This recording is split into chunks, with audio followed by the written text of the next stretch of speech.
Bon, alors ce soir, on va essayer de répondre à une des nombreuses questions qu'on reçoit sur la page Minis Addict. David nous a contacté parce qu'il a un souci. Comme beaucoup, sa Mini fuit. Alors bon, ça fuit tant qu'il y a de l'huile, tout va bien. Mais du coup, il se fait engueuler par sa femme parce que le garage il est dégueulasse, tout ça, machin. Nanana. Bref, donc ce qu'il nous faut, c'est une Mini. Hein, avec un moteur, voilà. Donc la magie du cinéma, toc toc toc, clac clac, hop, voilà, le moteur est sorti de la voiture et donc on va vous montrer un petit peu les différents endroits qui sont susceptibles de fuir et les pièces qu'il faut changer. Donc on va vous mettre les liens des pièces chez Little Car Shop, comme ça vous pourrez les acheter et puis on va vous montrer un petit peu où est-ce que tout ça se trouve.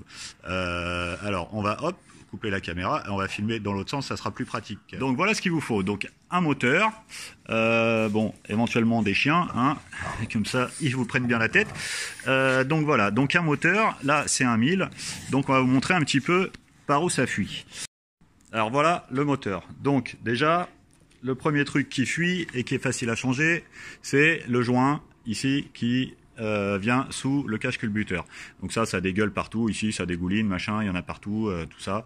Ça vaut rien, c'est facile à changer, donc ça c'est pratique. Ensuite, ce qu'on a comme autre joint qui fuit, c'est les joints SPI, ici, là, ceux-là, voilà, tu vois, là il y a un joint SPI de sortie de différentiel où vient s'emboîter le cardan. Donc on n'oublie pas, parce que sur une voiture, il y a deux cardans, un de ce côté, un de ce côté, donc on n'oublie pas de changer les deux. Ensuite, autre chose qui fuit sur les 1000, notamment avec les trappes de visite, ici et ici, voilà, il y a deux trappes de visite où du coup on peut aller visiter, parce que c'est comme ça que ça s'appelle, les tiges de culbuteur. Donc là aussi il y a des joints, ici, là, tout le tour, qui fuient et qui dégueulent de partout. Ensuite, un autre truc aussi bien pratique qui fuit pas mal, on va le voir ici, c'est au niveau du sélecteur. Là, voilà, ici, donc il y a la commande de boîte qui vient de se clipser dedans avec la petite goupille. Et donc on a un joint SPI, on a derrière la bague, on a lui avec le joint, et entre les deux, un petit soufflet qui empêche tout ça de fuir. Voilà. Après, d'autres choses un peu plus chiantes quand même à changer, c'est ici le joint SPI qui est là, juste derrière, sur le carter de la chaîne de distribution. Donc du coup, ça coule ici, partout, voilà.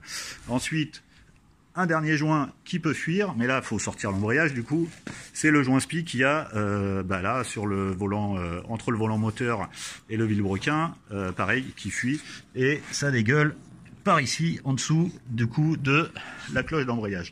Voilà, Bon, évidemment, un truc qu'on n'a pas dit, hein, c'est que on vidange le bloc avant d'enlever tous les joints SPI, sinon là on en fout partout, et là maman elle est pas contente. Du coup on voulait régler le problème, pas trop se faire engueuler, c'est encore pire. Donc n'oubliez pas de vidanger avant, et puis après on se revoit pour la suite. Voilà, donc David, on espère qu'avec tout ça tu vas pouvoir changer les joints de ta Mini, du moteur, et que ta femme sera moins en colère. Et puis on vous met tous les liens des joints en commentaire sous la vidéo, et n'hésitez pas à poser des questions, hein, si on peut aider, si on peut éviter des divorces, des engueulades, tout ça. Voilà, posez vos questions, on essaiera d'y répondre. Allez, bonne soirée les gens.